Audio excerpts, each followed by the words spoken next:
November 26, 2017 Paris. The leader of the justice and equality movement Gibril Ibrahim has called on the Sudanese opposition forces to take advantage of recent statements by President Omer alBashir hostile to the US and Gulf countries to topple down his regime.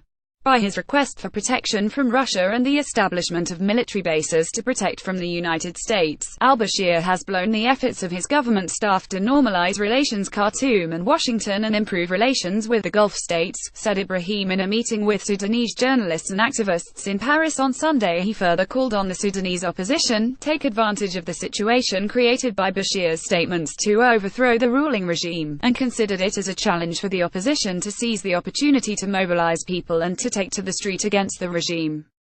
He pointed out that the statements created a great audacity among Sudanese to express their rejection for his regime, pointing to what was written by Mubarak al-Quda, a Sudanese Islamist figure, who called on the president to step down.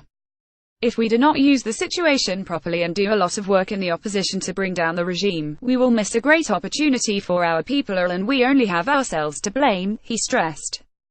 Sudanese were surprised by the sudden volte-face operated by the President alBashir, and many wondered what happened to trigger this change. Several explanations were proposed to explain his statements. Ibrahim said they received reports saying that John Sullivan, U.S. Deputy Secretary of State, informed the government that Washington does not want to see alBashir running for presidency in 2022. alBashir does not want to leave office because his political immunity protects him against the arrest warrants of the War Crimes Court (ICC) in La Haye, he further said.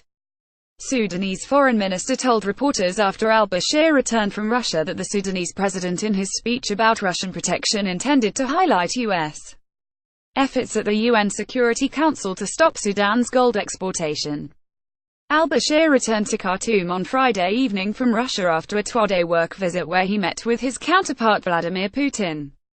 During the meeting, he asked Putin to protect his country against U.S. diplomatic efforts against his country at the UN Security Council.